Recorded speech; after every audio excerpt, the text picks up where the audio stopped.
Hi, Steve Gamache here with a Chef Knives to Go quick look product video on the Kohetsu Balloon No. 2 Nashiji Santoku 165mm knife. This line of knives has a core steel of Aogami or blue paper No. 2 carbon steel reactive. Heat treat rating about 62 Rockwell. Please see the group video for information I'm not going to cover on all these individual knife videos.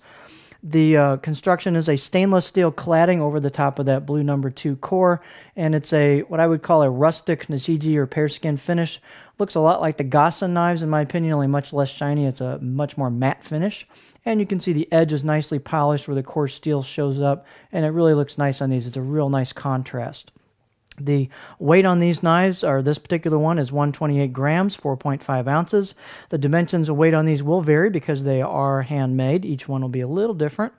The blade length's about 165 on the edge, 6.5 inches, and the overall length's about 12.25 inches.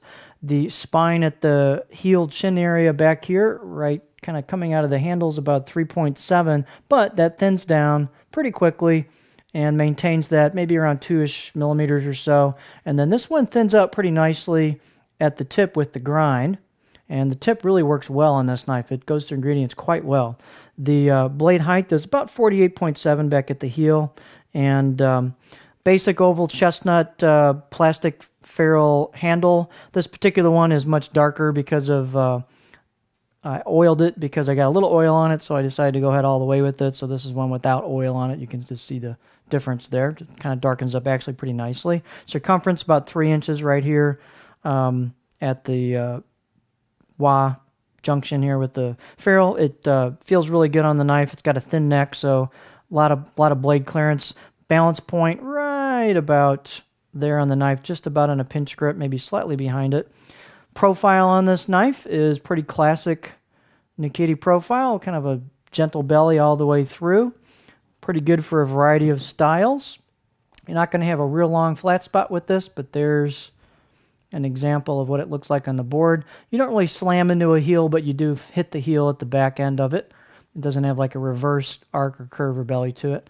And so it's got a fairly short flat section, but it does rock pretty nicely. This particular knife is a little bit thinner than the Nikiri and the Gyuto, so it was, in my opinion, the best performer of the four that I played with, which is the 135 Petty, the Nikiri, the Santoku, and the 210 Gyuto. And this one's pretty thin at the edge, and this really does go through food very nicely.